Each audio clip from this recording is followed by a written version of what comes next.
This episode is brought to you by Red Bike Delivery. This delivery service operates only using battery-powered, eco-friendly transportation. Red Bike Delivery is there for all your delivery needs, whether it's dinner for the family, flowers for your partner, or new houseplants for your new collection. Red Bike Delivery will gladly deliver those and everything in between. So what are you waiting for? Check out Red Bike Delivery on Facebook or Instagram for more information. Red Bike Delivery, because there's only one Earth.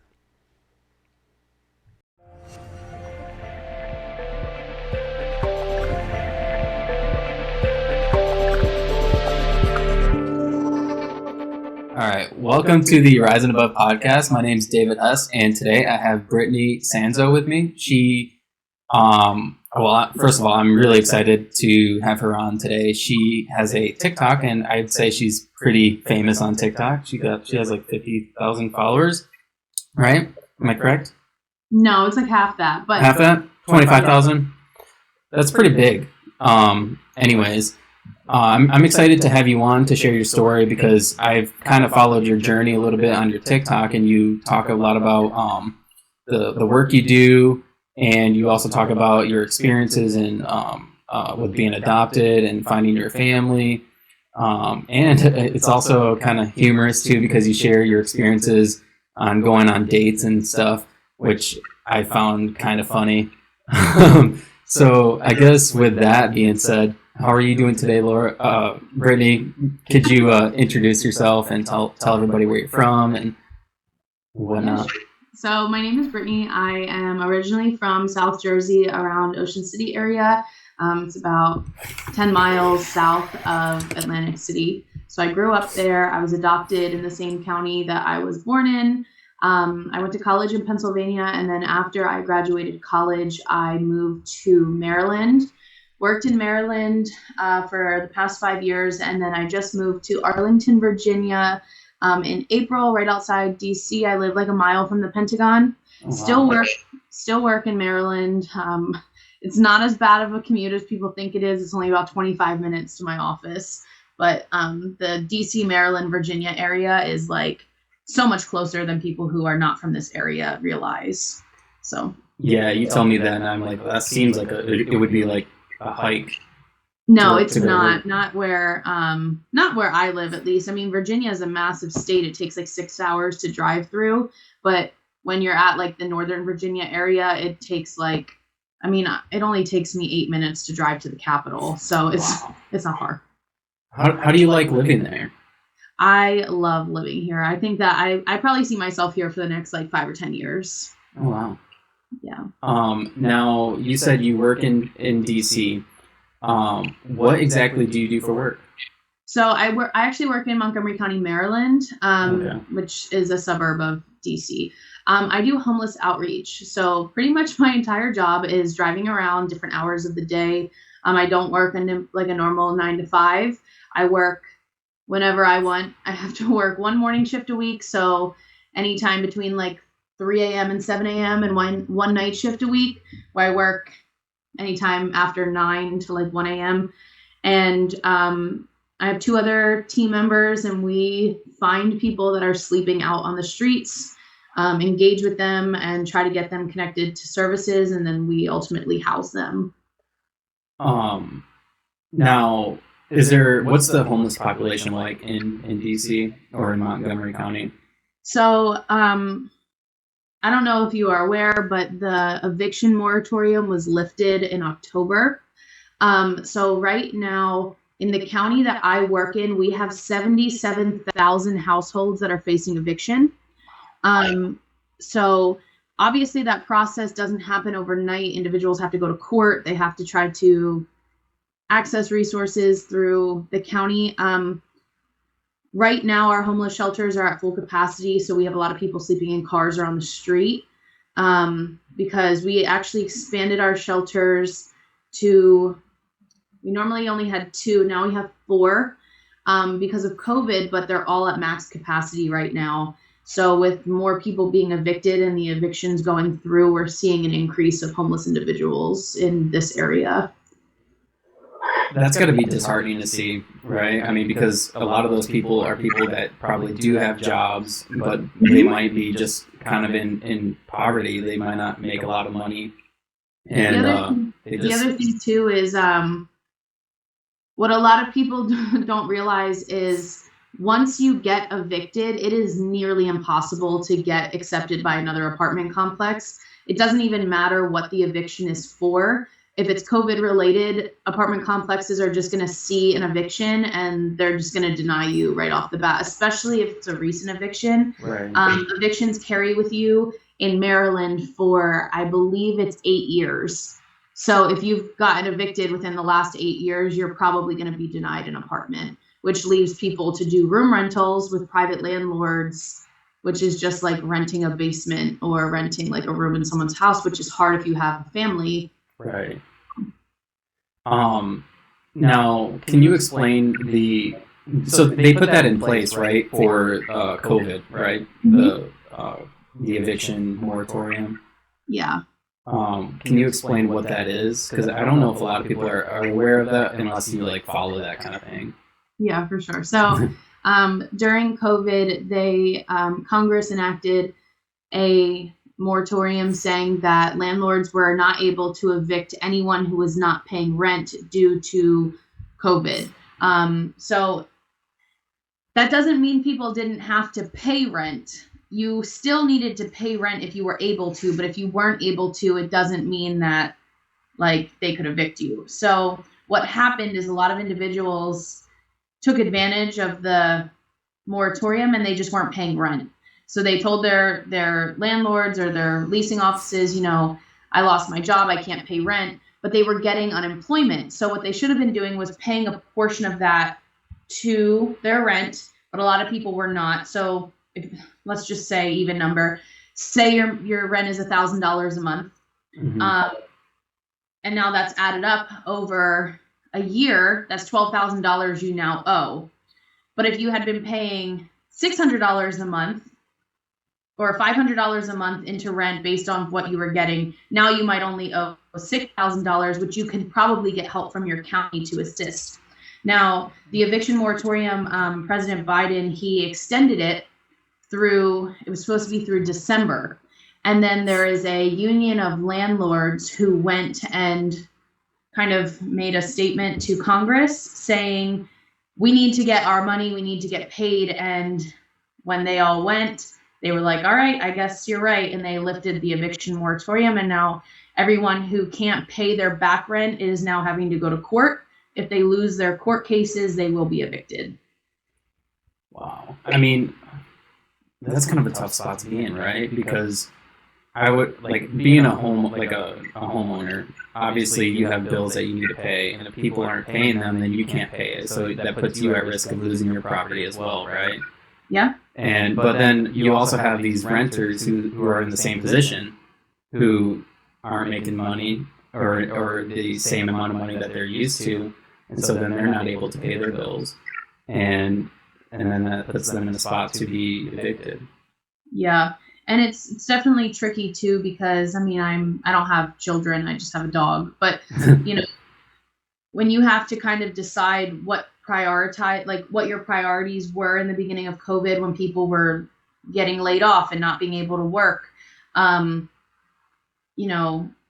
have to prioritize what's important. And if they're saying, if you lost your job, rent is not a priority right now, then that's going to go to the back of your mind. And you're going to be like, I need to feed my kids. I need to put effort into, doing Instacart and paying my car payment for gas so that I can make extra money on top of my unemployment. So who knows what was going on, but especially in urban areas, cities, DC, New York City, Boston, LA, all of these evictions are coming.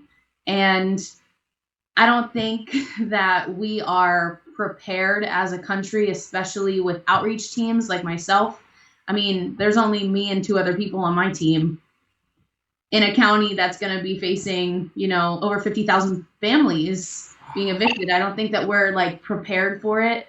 So we're actually looking to hopefully expand our outreach team by a few people, because we can only do so much and we only have so much money from the federal government to assist. So we'll see what happens. I don't really know. So you said that all the shelters were kind of filled up, and that you were kind of looking at other sources and other means of putting these people in homes and whatnot.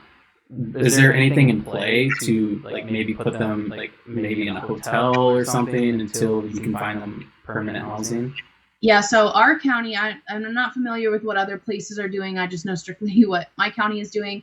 We actually had hotels for vulnerable individuals. So individuals who were higher risk of getting COVID, whether they had like severe somatic issues or they were 60 years old and older. So we had a bunch of clients that were in hotels. The funding is running out for them, though, so we're trying to transition those clients out into permanent stable housing. HUD with HOC, which is the Housing Opportunities Commission, also known as Section 8. They have been giving out more vouchers. They've been getting more funding from the federal government as well. So we're trying to transition people that are capable of living on their own into those type of units with assisted case management going forward so that they don't end up back on the street, evicted again. But then, of course, you have the chronically homeless individuals who are severely mentally ill, have substance abuse issues, fleeing domestic violence, stuff like that, where you can't just put them in an apartment and expect them to do okay. Like, you need to have ongoing case management, money management, assistance with like helping them manage how to pay their bills, helping them get a job. But the country works on a housing first model, which is the model is that you have to house people first before you can do anything else with them. So if somebody is addicted to a substance, it does not matter. We will house them, and that now we will work on getting them sober, because you can put someone in rehab. If they're released to the street, they're just going to start using again. Right. So progress can't be made until somebody is put into housing, and then you start working on what needs to be worked on. That's crazy. Have you ever been homeless? I have not. No, I have. I was homeless when I was a kid, before I went into foster care. And so, I mean, I kind of relate a little bit to some of the things you talk about. I was homeless when I was like 9 years old, and my mom had 3 other children that she was looking after. And my brother, my younger brother, he was, I think, 4, and my sister was like 2. And then my older brother was 10, and I was 9.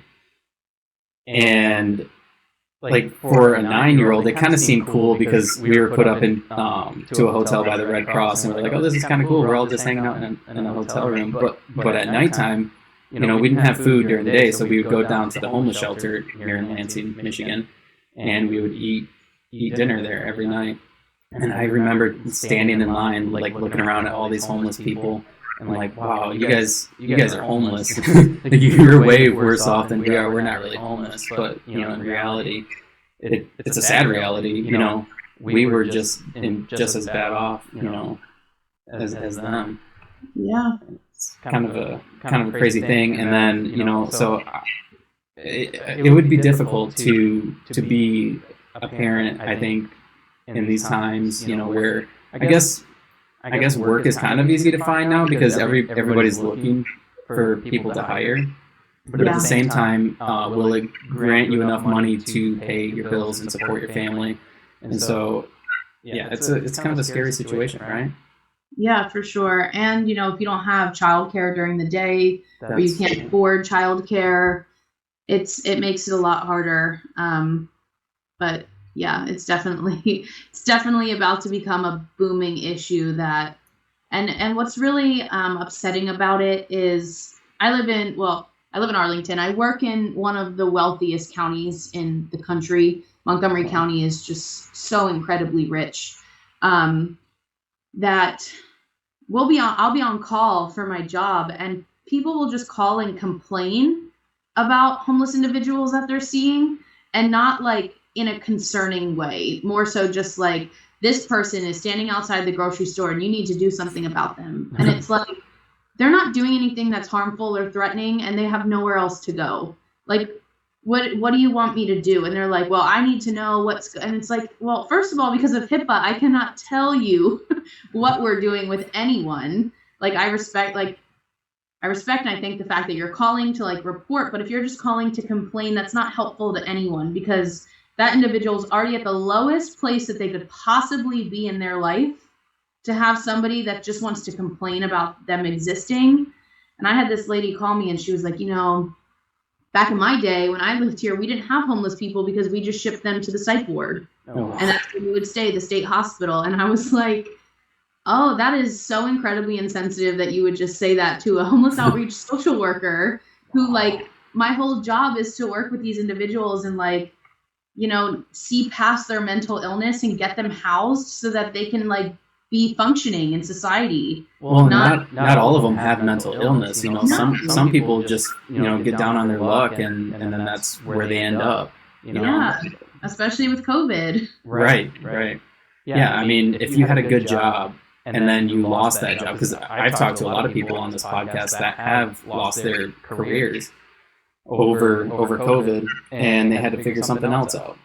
But if you're not that person that can just figure something else out and start a business or go find a different job that's just as good, then you're just going to go down a downward spiral from that point on, more than likely.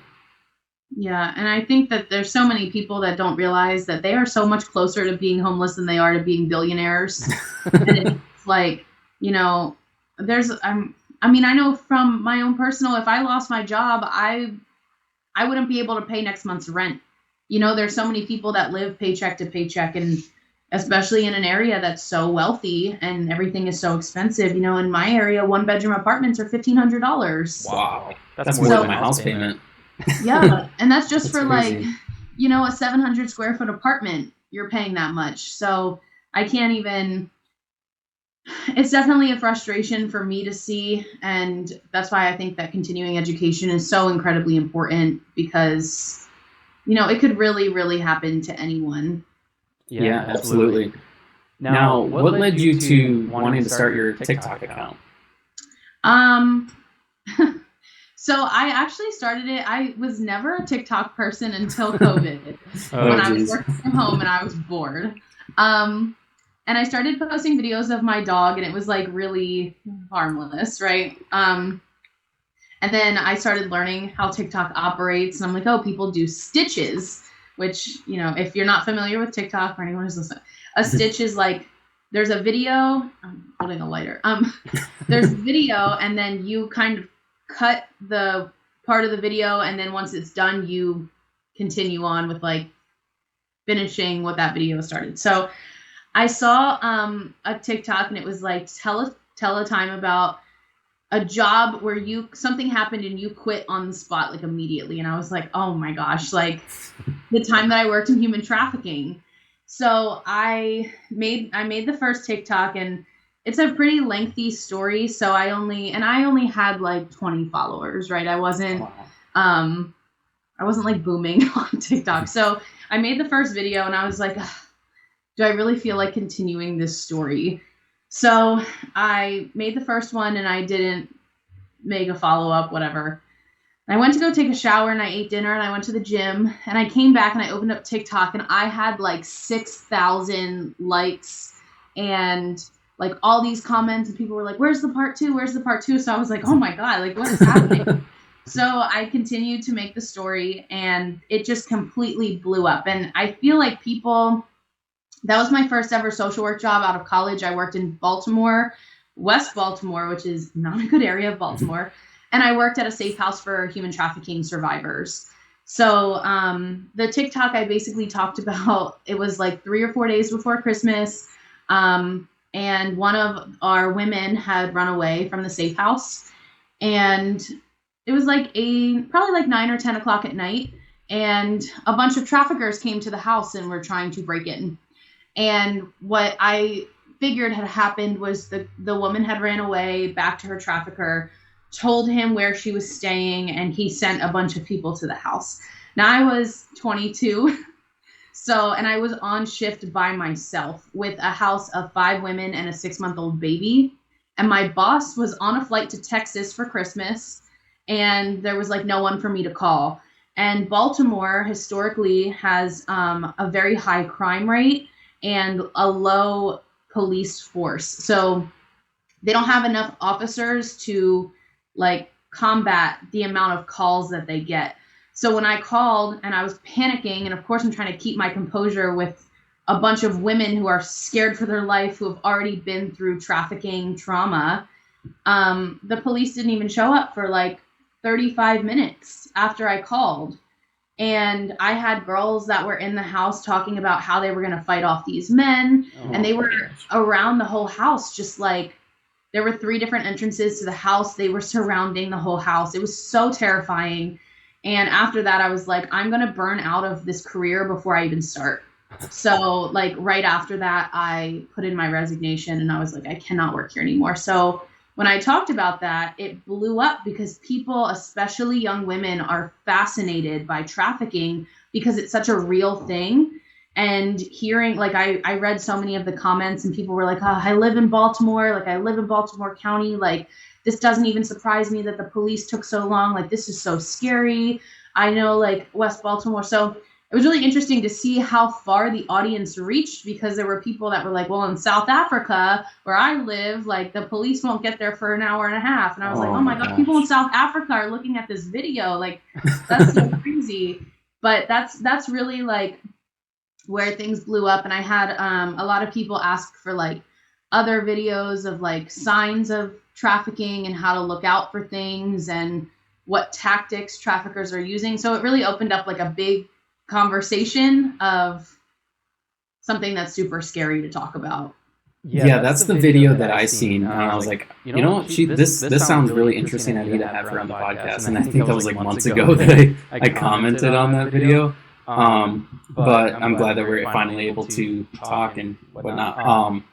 Now, what got you into social work, and what made you want to work in the human trafficking department? Is it the department or like a field? Human trafficking field, yeah. So, I actually, so as you know, I am adopted. I grew up in foster care. I was adopted when I was almost 7.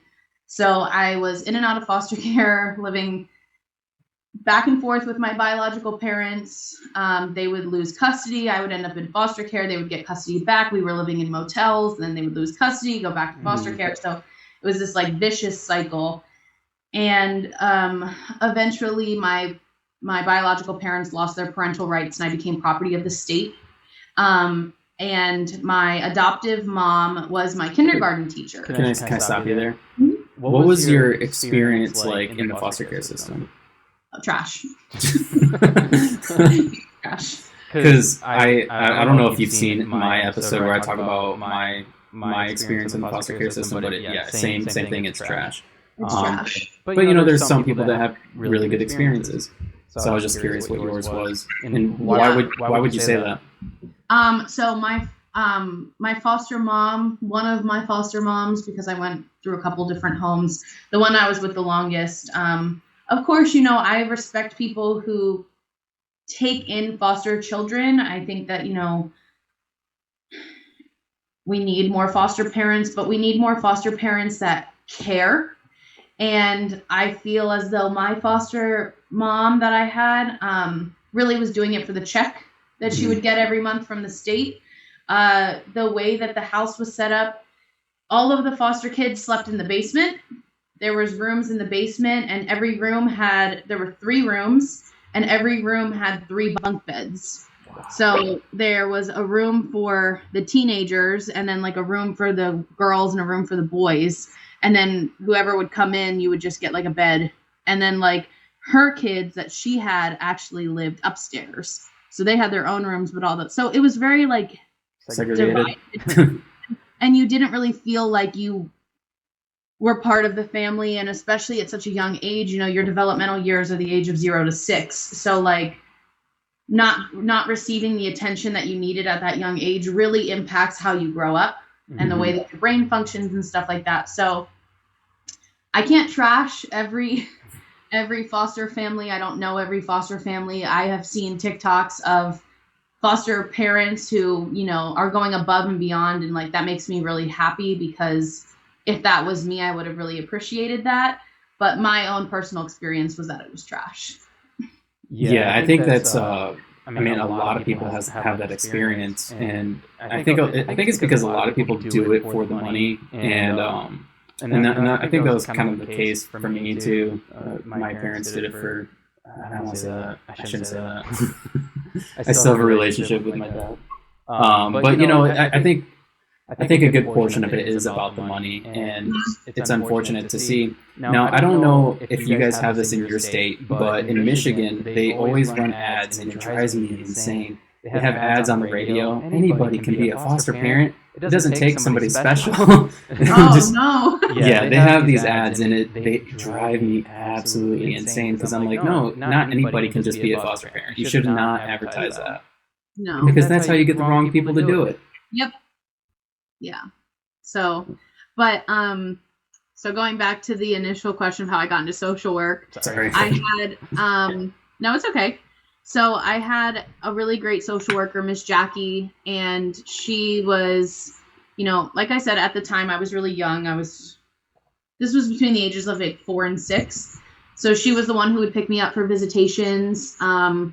After visitation, she would always take me out to eat, which probably, I mean, I'm a social worker now, and I know she was paying with her own money. Like, just knowing how things are now with me being in this field, like, she did like above and beyond what she needed to do. And once I got to high school and I like started thinking about what I wanted to do with my life, I was like, oh, I want to do what Miss Jackie did. Like, I want to be that person that somebody looks back on 20 years from now and is like, that person changed my life. So I went to school for social work, and I initially went in like, oh, I'm going to work in child welfare. And as I got into my social work classes and degree, I was like, I honestly don't know if I'll be able to separate my own trauma to be able to effectively help people in this field, because I took a child welfare class and I would just get like heated about things that we would talk about. And I was like, I don't think I can separate myself. Like, I don't think I'm there yet. And that's not helpful as a social worker to like constantly be in like self-disclosure mode, or, you know, not be able to separate yourself to be able to focus on what you need to do, which is help the client. Right. So the way that my department was set up is you had to do, I think it was like 60 hours of volunteer work over your 4 years in the program, but all of the volunteer work had to be with different populations. So you could work with people in like the disability club. They had one of those on campus, or people in the nursing home, or they always did homeless events. And I always like, my first time doing the homeless event that they had in Harrisburg, I was like, this is what I'm going to do. Like, I actually felt like I was doing something. Like, I was helping people get connected to resources. Like, I felt like I was actually just like helping someone. So my senior year, we did an internship, and I asked my advisor, I want to do my internship with homeless services. And the homeless service provider in the area was at Salvation Army. So I did my internship with the Salvation Army. And then when I graduated college, there was a job with Salvation Army in Baltimore, which is the trafficking job. So while it was a completely different field, it was the same organization that I had already been with for 6 months. So they hired me immediately because I already was within the organization. And that's how I got involved in trafficking, even though it was something completely new to me. I had taken a class in college on domestic violence, sexual assault, and trafficking. So I had like knowledge of like a semester course, but no like field experience. And it was really hard. It was the hardest field I've ever worked in. Yeah, I could imagine, because that's one of those crimes that like you can't take back, right? Like once you assault somebody in that kind of way, it sticks with them forever, and it kind of defines who they are as a person. You know, I was telling my wife that like rape, for instance, it's like one of those crimes that you can't take back. Once you do that to somebody, it affects them for a lifetime. Like if you hit somebody, they'll get over it. they'll forget that you hit them, or they'll forgive you for that. But when you sexually assault somebody, that's not something that's forgivable, right? Yeah. Now, how bad is human trafficking? Because when people think about human trafficking, they think about like maybe this huge like enterprise, and how it's like this. It's this. I don't know. They kind of think of like mobsters in a sense, right? It's like this huge underground network type thing, but it's not necessarily the case, right? So it's so complex.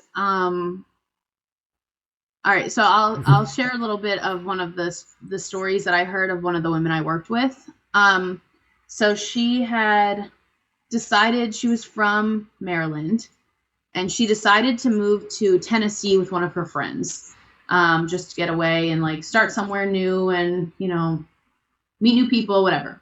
So they moved to Tennessee, and they have hardly any money, and they are living in a hotel. They're looking for jobs, and they're like, oh, when we get jobs, we'll move out of the hotel and we'll get an apartment together. So they see one of those signs that are like cleaners wanted, no experience needed, whatever. So they call the number and they get hired.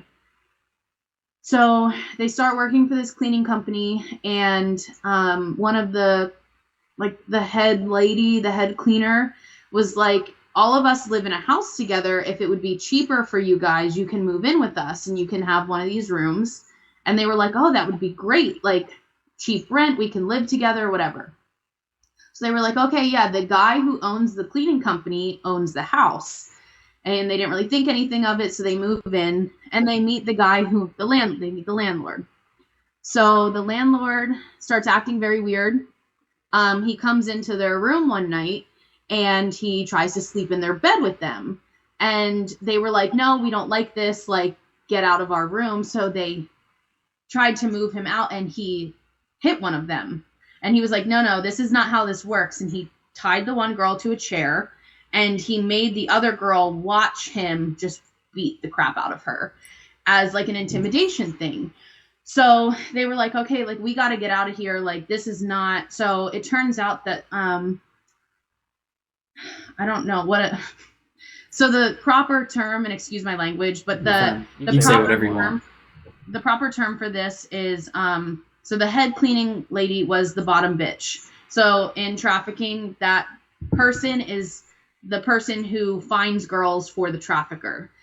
She's the most abused of all of the women. She takes the hardest. She's the one who controls all the money when the trafficker's not around. So, the guy who owned the house got wind that these two girls were going to try to leave.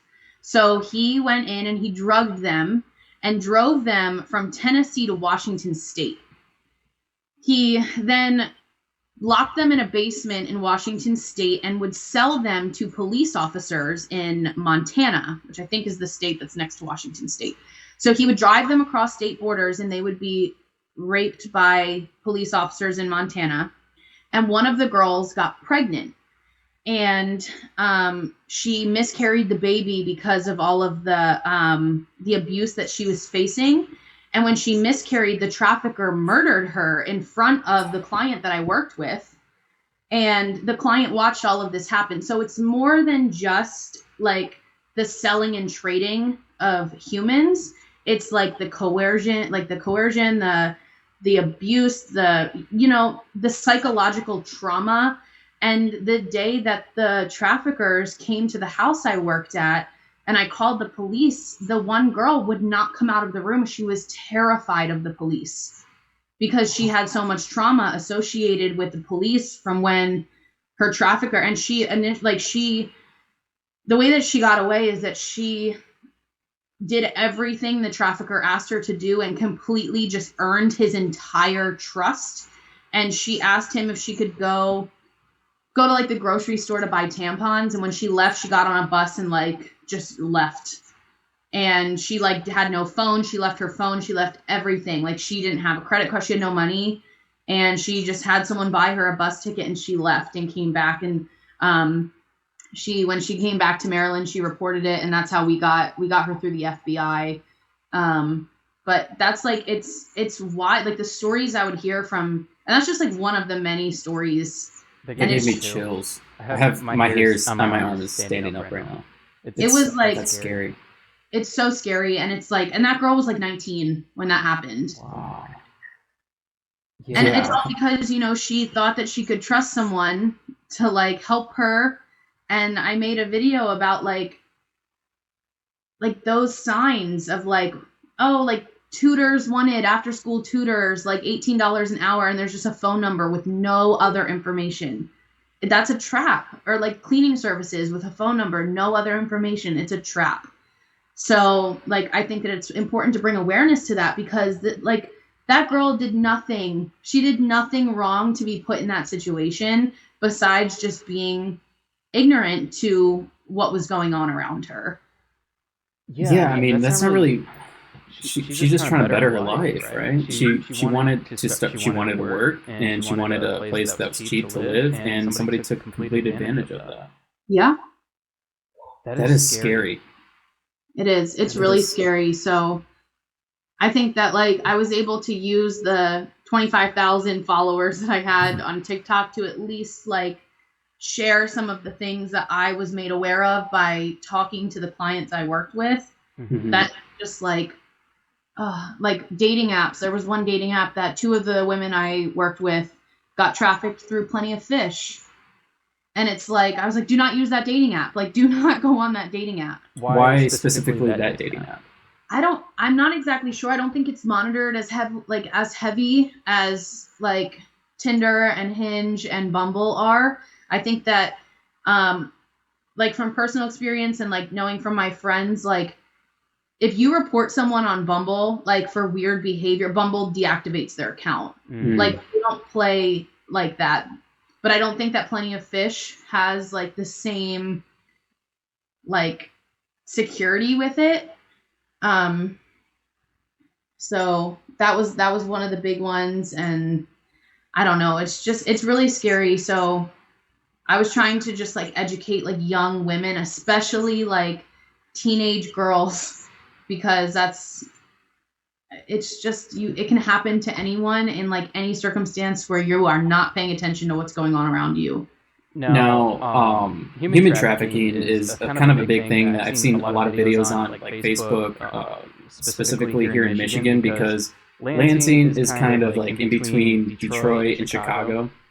And so I've seen a lot of videos where people have posted that people like will wait for women in parking lots at stores, and they'll pull them into a vehicle, and then that's a way to traffic them. Yeah. Have you heard many stories like that? Yeah, I have, especially where I'm from in South Jersey. I've seen a lot of that where women will be getting out at like a Target at nighttime, and they'll just like notice a vehicle will just pull up, like not right next to them, but a couple spots down.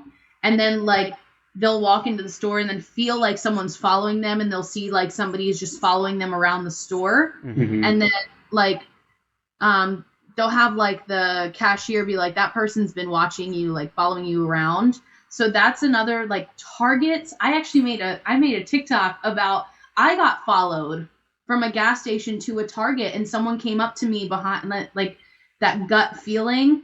And I don't play because I worked in this field, so I know not to like, but somebody at a gas station followed me from Maryland into DC over state lines and came in, and I got like a weird feeling, and I turned around and it was the man from the gas station, like in Maryland. And he was like, me and my friend think you're really beautiful. And I started screaming, and like they got, you know, you have to make a scene. Yeah. You have to get people's attention to what's going on. And they like quick ran away, and the manager got their license plate number and made a police report. Wow. So that's one. And also like one of the main, are you familiar with I-81? No, I'm not. So Interstate 81 goes from Nashville to Canada. Okay. Yep. Up New York. It's a non-toll road, so truckers use that road like quite frequently. And that's like a main road people will get trafficked from like anywhere along the East Coast along I-81, because they're not like going through tolls, not going through like way stations or anything like that. It's kind of concerning that you had mentioned how that one lady you worked with was repeatedly raped by police officers, and how deep that goes into our infrastructures. Yeah. And then finding out, of course, like, a couple years ago with the whole Jeffrey Epstein and how all that unraveled, and that's a part of our government system and our political system. It's concerning. It's disgusting. It is disgusting. It's disgusting. And people aren't taken seriously. I mean, even if you look at like Matt Gaetz, like actual like evidence came out that he was soliciting young girls, and he still holds office. Who's Matt Gaetz? He's one of the representatives in Florida. Oh, okay. And it came out that he was soliciting like 14 and 15-year-old girls, dudes like 40.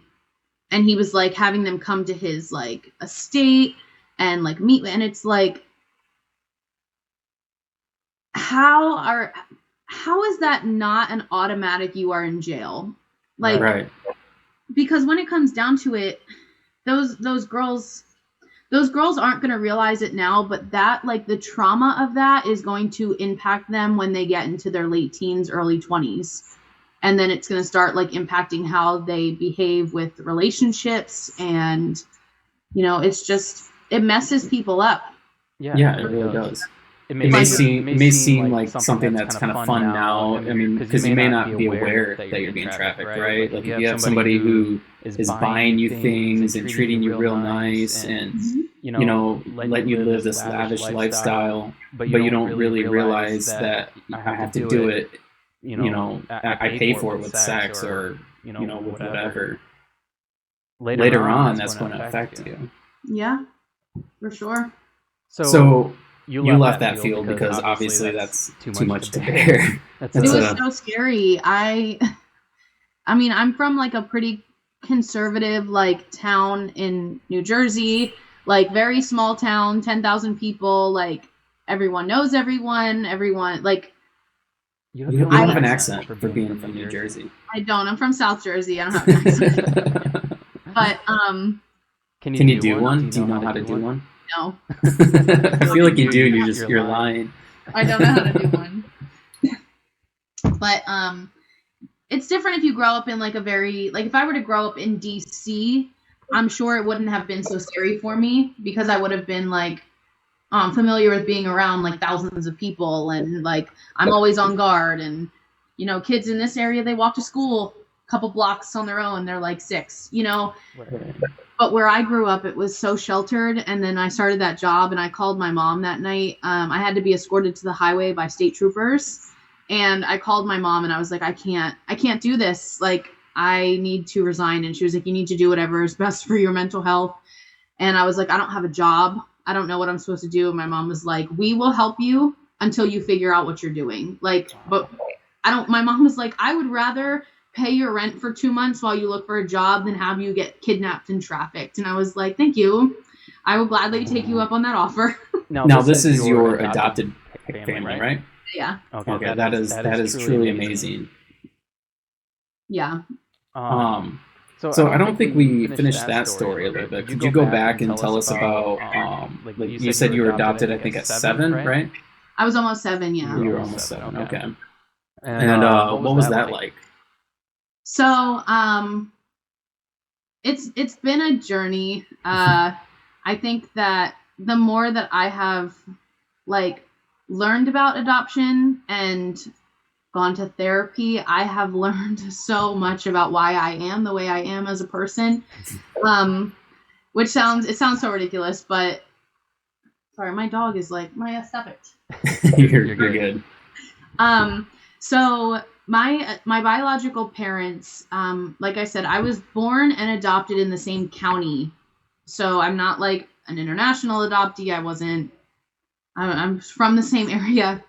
And both of my biological parents suffered with drug addiction, alcohol and drugs, which is why they constantly lost and regained custody. It would be like, all right, you messed up, get clean, get sober, go to rehab, you can get your kid back. They'd get me back. They'd start using again. They would fight. So it was a mess. So when I was adopted, I was in this really weird, like, I was so young, but I understood enough of what was going on to have feelings about it. So my mom would say, oh, Miss Jackie, my social worker, said that your mom is asking for pictures of you. Is it okay if I send her some pictures? And I would be like, no, I don't want you sending her any pictures. If she wanted to see me, she would have made the time to see me. Like, I was very angry.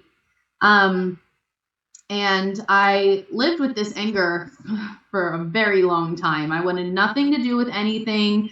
And my mom would constantly bring it up and be like, if you ever want to like contact your biological family, just let your father and I know. We will work with you. We will like be there to support you. No, I don't ever want to meet them. I don't ever want to talk to them. Like, how could they choose drugs over me? Blah, blah, blah. So I was in this like really like tough, just did not want any communication with them whatsoever. So every once in a while, I knew their names, you know, like I lived with them on and off for a couple years. So I knew their names, and every once in a while I would try to Google them to see, like, I don't know, if I could find anything. Mm-hmm. So beginning of 2019, I Googled my mom's name, my biological mom's name, and I found a GoFundMe page for a funeral fund, and she had died. Uh-huh. And it just kind of like hit me like, oh my God, like I will never have the chance to reach out to her if I want to. Like if I ever got to that point and I was like, I want to reach out and be like, look how far I made it without you. I don't get the chance to. And that was like really upsetting for me. And I texted my mom and I sent her a picture of the GoFundMe. And I said, does this look like Sue? I think this is my mom. And my mom was like, I don't know. Like she got really weird about it, which was weird to me because I was just like, why are you acting so weird about this? Like, I just found out this information. So the whole situation caused a major, major, major blowout between me and my adoptive parents. And my mom was very upset in a sense of like, oh, so let me back up for a second. When I found that GoFundMe page, I emailed the person who started the GoFundMe immediately because I was like, you know, it was such a weird, quick reaction to something that I saw. And I was like, I need to know if this is like my mom. I emailed the person. I was like, hi, I just wanted to get some more information about this GoFundMe page. And within like 10 minutes, I got a response email and it was like, hi, like my name is Laura. Sue was my aunt and she recently passed away. So we're raising money for her funeral. And I was like, do you know if Sue had a daughter named Brittany? Because if so, I think I'm her daughter. And I got this like long email and it was like, oh my God, like we have been looking for you for 18 years. Like we thought your last name was something different. We haven't been able to find you. Sue was really sick near the end and she so badly wanted to contact you and like talk to you before she died and all of this stuff. So I'm just like a whirlwind of emotion and I'm like, crying because now I feel guilty and like I should have done something. And so I'm talking to my mom about this and she feels like, I think she felt a sense of betrayal in like, I've been telling you for so long that I will be a part of this when you decide and you just went ahead and did it without me. And I think that she felt some type of way about that, which looking back on it, I understand. Like, at the time, I was so angry. I was like, this isn't about you. This is about me. Like, why are you making it about yourself? So there was a bunch of other things that happened in between. But I think in the year 2019, my parents and I did not speak for probably 6 or 7 months. I was processing a lot on my own. I had never been to therapy before. I started going to therapy twice a week, and I would just cry like every time I went to therapy because I just felt like I was so confused. Like, I felt guilty. I felt shame. I felt lost. Like I just didn't even know how to feel. So it took a really long time of healing with my adoptive parents to get to a point where we understood each other because I was like, I started using terms more of like my biological parents and my adoptive parents. And my dad didn't like that. He was like, we are your parents. And I was like, you are, but you are my adoptive parents. Like I have a whole other side of biological family. And like, I'm trying to discover this on my own and because you guys aren't supporting me with doing this. So I actually started an adoptee Instagram page to connect with other people who were adopted because I grew up not knowing any other adoptees. And that page has grown like immensely. What is that page? It's Adoptee Talks, just one word. Okay. And it's a lot about like I said, I've learned a lot because I had kind of shut off so much of my adoption my whole life. I've learned a lot of different terms and like things. So coming out of the fog is a big one. That's when adoptees realize that adoption is not all great, and there's a lot of trauma that comes from being adopted. Granted, my adoptive parents are fantastic, but I have a lot of trauma that stems from my adoption, whether it's abandonment trauma, fear of like attachment issues. It's you taking on a whole nother life, right? Like yeah. You go from one aspect, and I can speak to this because I also too was adopted and I was in foster care. You're in one situation, and then you're immediately taken away from that situation and put into another situation, and then you're the one who's forced to adapt to it. Yeah. And you're a kid. You don't know how to do that. You're supposed to look at these people who are supposed to be your parents and recognize, these are now my authority figures, and they're supposed to be my parents. It's very difficult, and you have to go like make new friends, and you change locations on where you live. Like for me, that was difficult for me because I was 9 years old when I was taken away from my mom, and I was extremely close to her. And then we moved when we were put in foster care. We moved to a different city, and put into a different school system, and then. Of course, other kids are asking you, like, hey, where are you from? Like, why are you here? What's your name? And then you got to explain the whole situation to them. And you're kind of looked at as like an outcast. Like I'm just an outsider. Because you don't. Kids know. They all know that you're adopted. They all know that, like, it's not even part of your identity that, like, you get to disclose. It's like everyone just knows. Yeah. And then you grow up hearing, and I'm sure that you've heard this too, because I think every adoptee has heard this, like, you're so lucky. You should be so grateful. And it's like, I'm so lucky how? Like, I was taken away from my biological family. Like, you don't tell kids that were born into their families with their biological parents, you're so lucky. Right. and then you just harbor this guilt of like, well, why don't I feel happy? Like, I don't feel like I'm lucky. I miss, like, and whatever the circumstance is, I mean, it's different for kids who are adopted at birth, but like there's still separation trauma when you are growing inside someone for 9 months and you form that bond, and then you're immediately taken and given to someone else. Like that's trauma right there. And I had a conversation with my mom probably 3 or 4 months ago, and she was like, I really hate when you say that adoption is trauma. And I was like, but it is. And she was like, well, it makes me feel like I did something wrong. And I was like, it's not like that. It's like an umbrella term.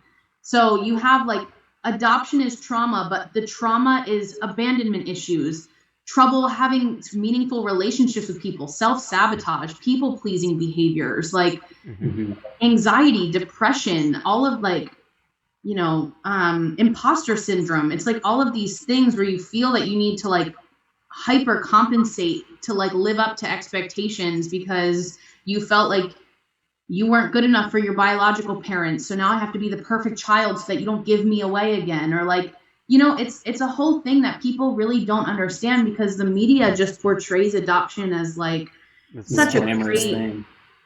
Yeah, it's definitely portrayed as like this glamorous, like heroic thing to do, to adopt kids. And in ways it is, because you're allowing these children to come into your homes that are unfortunate, and they're maybe homeless, or they were in like abusive situations, which was kind of the case for me. You're definitely helping somebody out, but at the same time, they have their own issues to deal with, and it's not necessarily looked at as like a great thing, And those things I don't think are really talked about. No, they just kind of expect you to adapt to it. I've learned that so much within like the Adoptee Instagram page that I started because I'm going to join that, by the way. What's that? I'm going to join that. Okay. It's fantastic. I have connected with so many people. I'm actually getting together with a group of adoptees in this area next weekend. We're gonna like meet in person.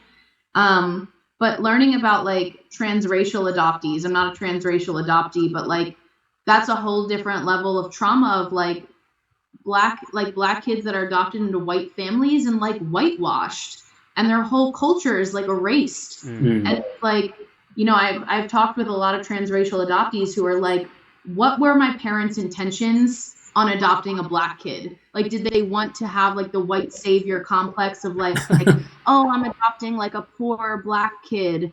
And it's like, you know, there are a lot of people who do that for like the publicity of it, almost of like, oh, you're such a good person, you saved this like little child who wouldn't have had the same opportunities. But it's like, who are you to say that child would not have had those opportunities? Because they very may well have. So it's a very interesting. I guess technically I would be a what would you call it, transracial adoptee, because I'm part Honduran, and but the thing is so my older brother and I are part Honduran, because we have the same dad, same mom. But then my other siblings have different dads, and so you know they're obviously Caucasian. Yeah. And my younger brother, he's Caucasian, and he was placed in the same foster home I was placed in, and we were adopted in that home together. So I guess technically I'm like biracial, like it was a biracial adoption. But the thing is like I didn't really know much about my culture or my dad's side of the culture to have it really affect my life going into it, you know? Yeah. And I think that happens a lot because I've seen so I have this one friend that I met. He lives in Annapolis, and we've like met before. And he was adopted from Guatemala and into a white family, and his family never ever discussed his like Hispanic culture, and he had to explore it on his own when he was like, you know, 18, 19, and he was like, wait a second, like, why am I not like, and he would be like, oh, like, I never brought it up when I was in school because I just was in a school with all white kids and I didn't want to be different. And he's like, but that's a huge part of like who I am, and I need to like learn about it. So now he's starting to like try like Guatemalan foods and all of this stuff. And there's actually a couple different Instagram pages for like South American adoptees. That's all like people who are from like cultures of South America, and they have like their own like support groups where you can like talk about things, and it's really cool. The community itself is so just broad, such a broad. Yeah, there's a lot of different ethnicities and I guess religions and all kinds of different. Yeah. It's very like I don't know. It's versatile, I guess. Yeah, for sure. Just throws up. Oh, there we go. So what is your relationship now? Like with your, do you have a relationship with your biological family? I know you posted videos on TikTok about finding them. Yeah, so my cousin, Laura, that I messaged, who started that GoFundMe page. It's so weird. So I never had any pictures of myself when I was younger. All my pictures just started like when I moved in with my adoptive family. And when I messaged her and I was emailing back and forth, she sent me like a plethora of photos of like us together. And I was like, she was like, I haven't seen you in like 20 years. She's like, but here's pictures of us when you were like living with us at the time, which I don't remember like living with them. But apparently my aunt, which is Laura's mom, tried to adopt me. But she was living in West Virginia at the time, and her husband had a felony charge from like the 70s, and Child Protective Services was like, sorry, like your husband has a felony charge, we can't allow an adoption to go through.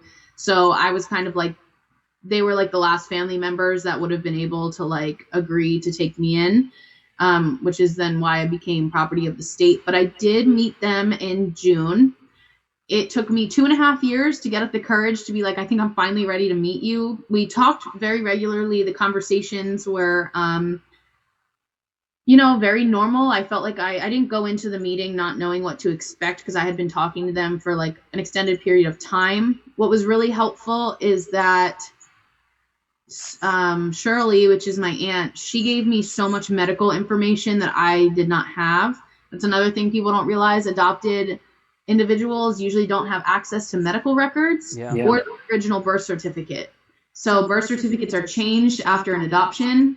My birth certificate says that my adoptive parents are my biological parents, which is not true. Same here.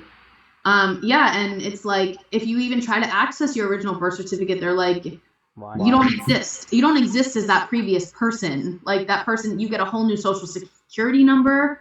Like who you were prior does not exist.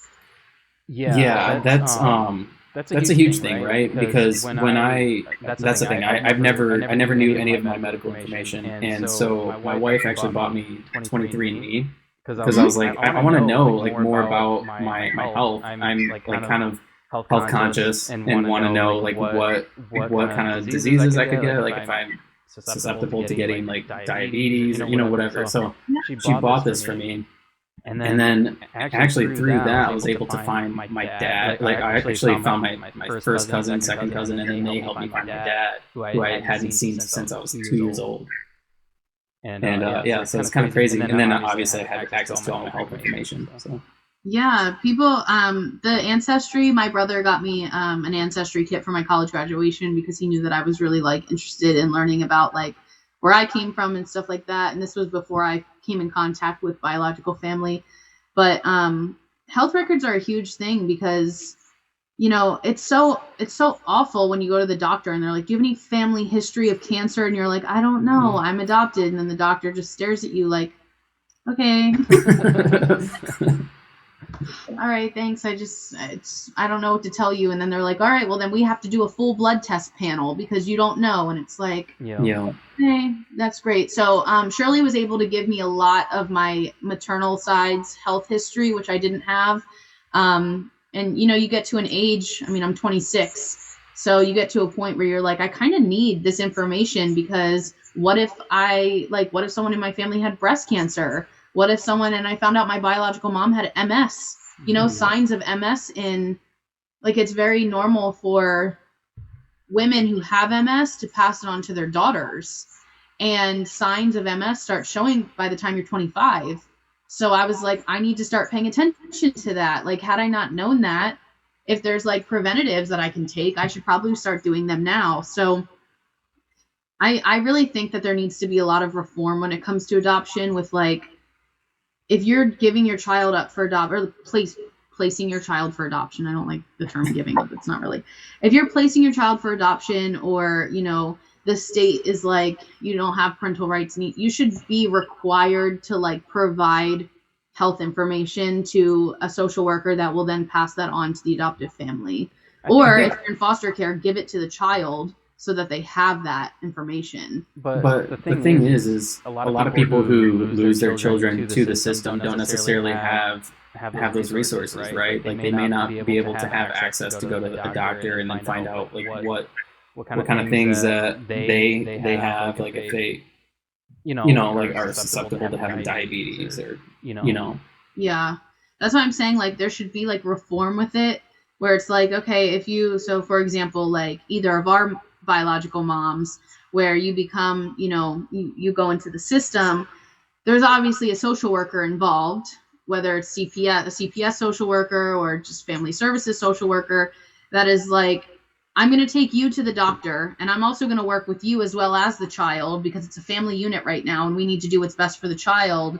But that's not the case when it really should be the case, because then you have a bunch of, adults walking around not knowing, like, right. I could have a heart attack any minute.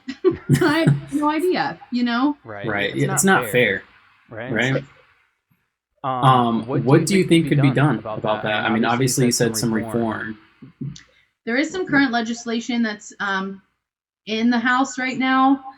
Some bills that are supposed to be passed about original birth certificates, and about there is a Adoptee Citizen Act. That's another thing people don't realize. Children who are adopted, usually from Asia, are adopted without the proper paperwork to become citizens, and then they're 18 and they get pulled over and get deported to a country they've never been to.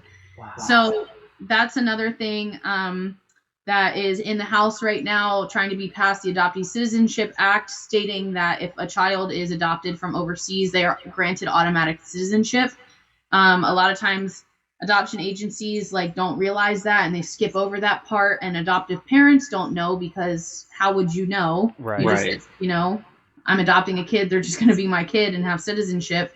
But there's been a couple different situations where, people are 45 or 50 and something happens, they get involved with the law and they get deported and have whole families. They're married and have kids and have no idea that they are walking around without citizenship until they are deported back to Korea, where they've never been before.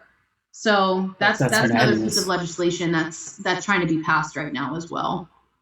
That's madness. Yeah. That would be so crazy. Couldn't imagine that.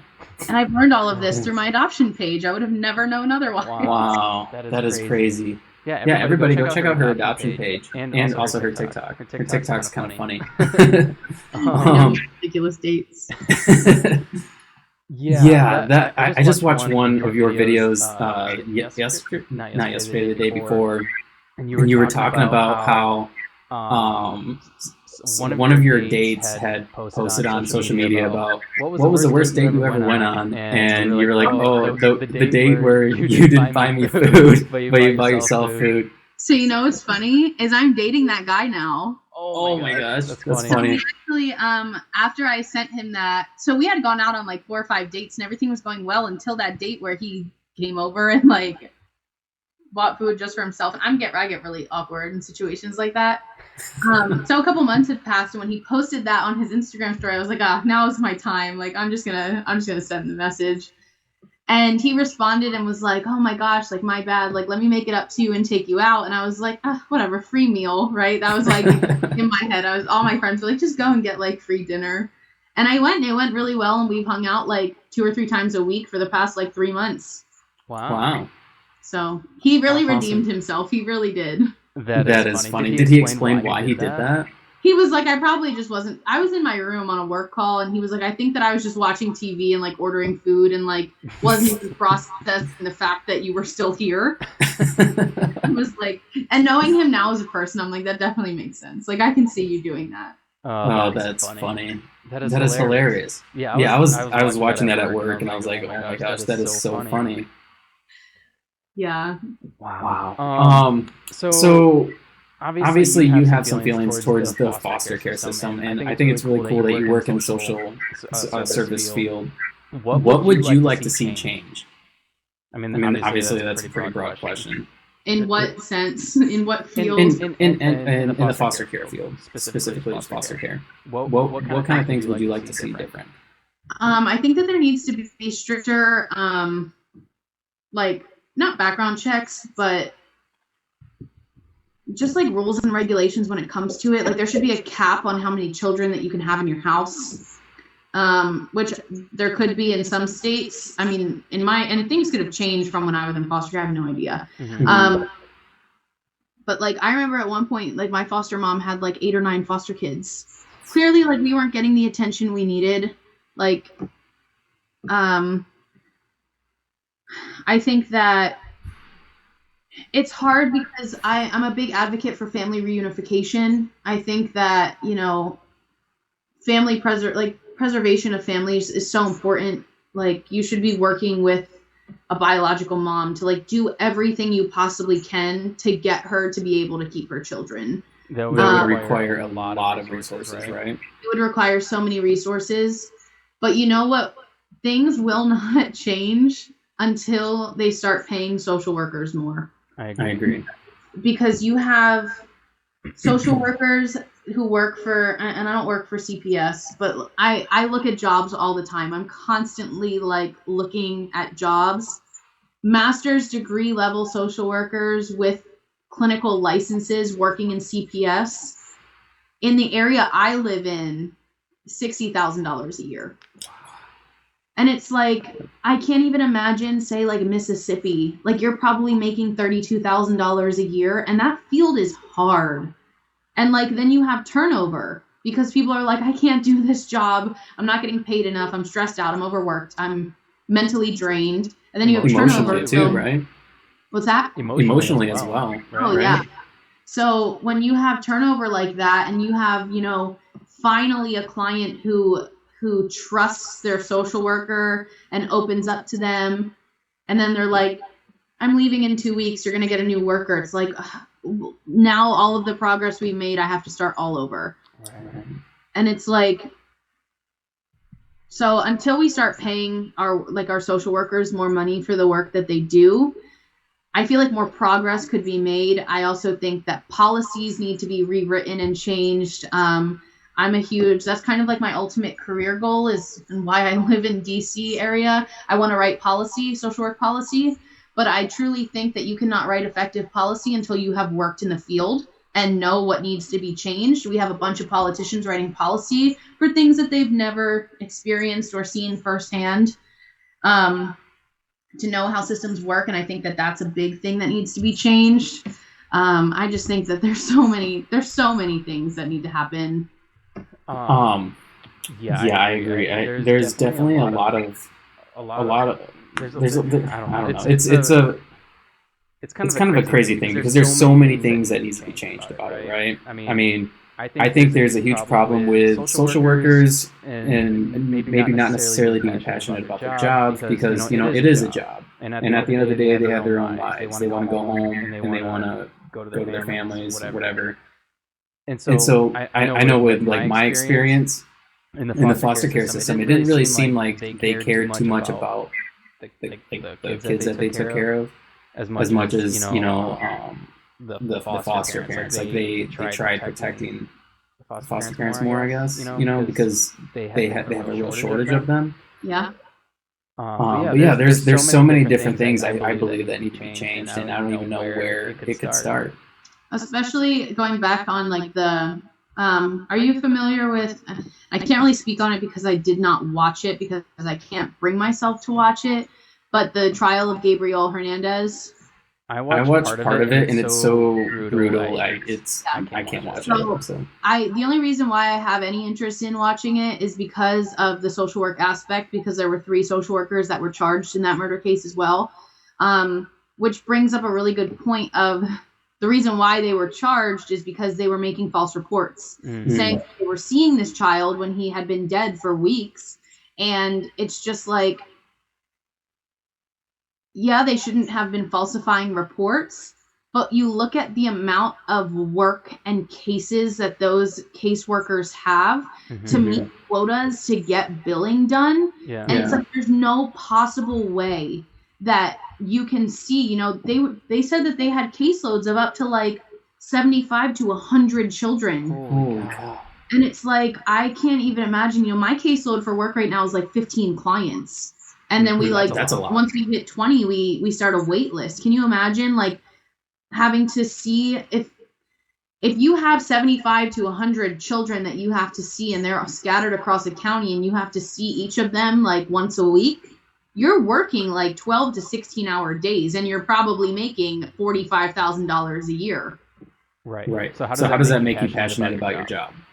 How does that make you passionate about your job when you're not making money? You're not making enough money to survive yourself.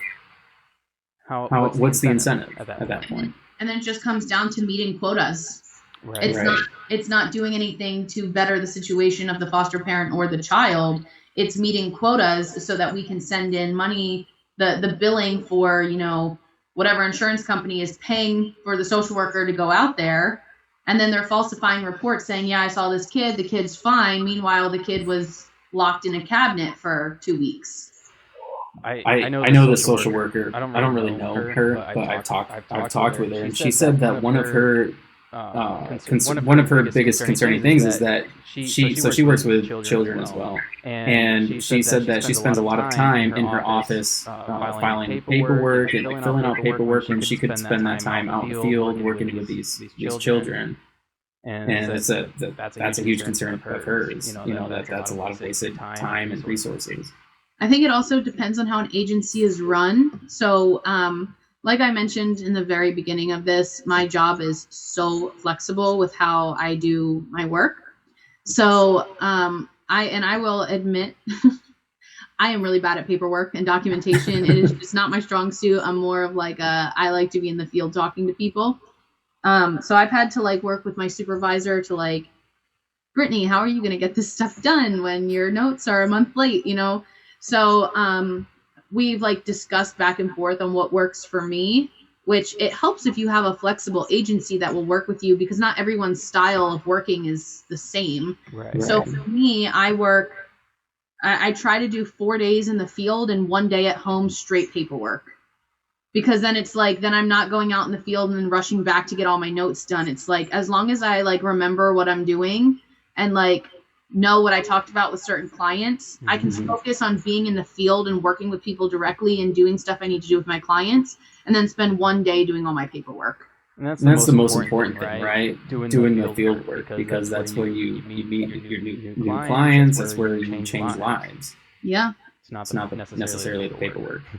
No, but the paperwork is important for documentation when clients come back and say, well, Brittany said she was going to do this with me and she hasn't met with me. And it's like, well, I did. And I never said that because it's not in the note. What would you like to see changed in the field that you're currently working in? Oh man. I mean, obviously the overall goal is to get everybody housed. You don't want anybody homeless. Yeah. But as far as like maybe some legislation, maybe some federal funding, what would you like to see changed? So I think that one of the main issues, and I always get into this conversation with people when it comes to politics, we really, really need to educate our police on mental health. I have so many clients that I can't get housed over petty charges of urinating in public or loitering, and it's like, the police need to understand that these individuals have nowhere else to go. During COVID, like, they can't go into McDonald's and go to the bathroom. McDonald's is closed. Where else are they supposed to go to the bathroom if they are literally homeless? Why are you charging them with that? And that's like a big issue, and I have pushed with my boss to let me work with our police force. And I finally, this year, like 2 months ago, she was like, you're going to be doing outreach with a cop. And I was like, thank you. Like, thank you. We need that, because I've come across some very nasty police officers where I work, where I ask them, like, have you seen anyone? And they're like, no, they don't want us to arrest them. So what else are we supposed to do? And I'm like, so I think that, like, we need to see more education with our community members who are calling to complain about homeless individuals, with our like partners with like the police force, to like understand mental illness. And now we do have some police officers who are great, who understand, who are patient, who check in on these homeless individuals and are respected. But historically, homeless individuals don't like the police because they are given fines for things that like are stupid. And then they can't pay them, and then they get outstanding fines, and then they get arrested for, not paying. And it's like a whole thing. So I think that like that's one of the main things that's like pretty easy to change, that should be focused on and changed, because legislation can sit in the House for months and years before anything gets passed, and then once it's passed, how long does it take to execute it? Right. But on like a local level and just like across the board, having stricter like education to how to work with these individuals, connecting like police forces with the outreach teams, and like knowing that like, hey, there's this homeless guy out here who's having a severe mental like crisis. Can you please send one of your outreach workers to help with the crisis? Like, we know that the homeless individuals like the outreach workers because they give them stuff, like maybe if we bring someone who like they know. And so I think that that's one of like the big things that if we could just work on getting that, and that's like across the board, not even just where I live, but like every county in every state could work on that for sure.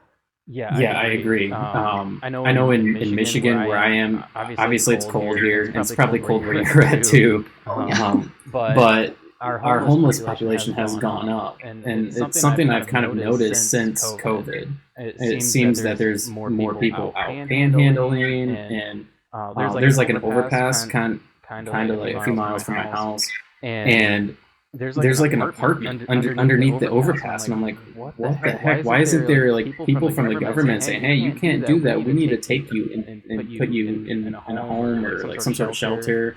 Yeah, it's madness. It's crazy. It's crazy how prevalent it is, and especially in all these big cities. Yeah, and I always try to explain to people, like, shelter is not for everyone. I do trainings for our county, and people are like, well, why don't they just go to the homeless shelter? It's like, if you're in recovery from drugs or alcohol and you're working really hard on your recovery, and you know that going to a shelter, you're going to be tempted to use drugs or drink, you might not want to go to a shelter. If you have severe PTSD and people yelling is going to trigger that, you might not want to go to a shelter. I met with a guy who was in prison for 48 years for like murder or something. And he got out, and I was like, do you want to go to the shelter? And he was like, I lived in prison for 48 years. I do not want to be around anyone. I want to live in my tent in the woods. Wow. And I was like, all right. Like, everyone has their own reason for things. You can't pressure people into going anywhere. You just have to make sure that they have like the resources to stay warm. They know where to go if they decide that they do want to go. But like, people call and they're like, well, why are these people outside? Why are they not in shelter? And it's like, you can't force anyone to go anywhere. If they don't want to go, they don't want to go. And we just had an issue in DC where they cleared, kind of like what you were saying, under the underpass. There was like a tent city, a big community of homeless people. And they came in with a bulldozer and bulldozed the whole thing. And actually, they didn't check the tents. And there was a homeless guy in one of the tents. And they bulldozed him. And he's going to get millions of dollars from the city because... hopefully he won't be homeless after that. But it's like, there has... And when it comes down to it, like, that situation made me so sad, because it's like, that was those people's home. Like, that's where they live. That was their community. And like, that was their stuff. Like, they don't have a lot of stuff. So for you to treat it like it's garbage and just bulldoze it is like very upsetting, because these people have nothing. And what they do have is very little. And like, it's just blatant disrespect to do that. And it's just dehumanizing even more. So I guess as a counter argument, a lot of people would say, well, you're not supposed to do that, right? You're not supposed to camp outside underneath an overpass, or I don't know. I'm trying to think. Like in California, they're having a huge problem with the homeless population as well. People taking over other people's property, or like the beachfront. Yeah. What could be done about that? Because I mean, affordable housing. Yeah, I guess that would be the answer, right? The resources, not. All right. So, do you know how much Social Security is? If you get Social Security, do you know how much a month you get? No, I don't. Take a wild guess. $600 a month. $780. Oh, that's close. You are close. But can you imagine living on $780 a month? No, I couldn't. I couldn't live on that. No one can live on that. And they're like, the government is like, here you go. And it's like, by the time that you buy food, and you can probably rent a hotel room for 4 nights, and then you're out of money for the rest of the month. So it's like, it's nearly impossible for people to save. And then it's like, they can only work part-time, because once you make over a certain amount of money, they cut off your benefits. And it's like, $780 isn't a lot, but like, neither is a $600 paycheck every 2 weeks. So it's like, you're either going to make that money every 2 weeks, and then, what if you miss transportation and you miss the bus, and then you can't get to work, and then you lose your income with Social Security, and then you lose your job? Then what? Right. So many other factors that people just don't like to incorporate in, because it doesn't fit their narrative of, well, they shouldn't be like asking for government assistance anyway. But if those people lost their jobs and lost their apartment and burned all of their bridges with their resources, or lived in an area where they didn't know anyone, what else are you supposed to do? And underpasses are safe from the elements. I mean, you might get some wind in there, but like, the homeless community, they're a community. They know each other. They look out for each other. Like, so that was like, when that happened in DC, that was super upsetting to me. I was very angry about that.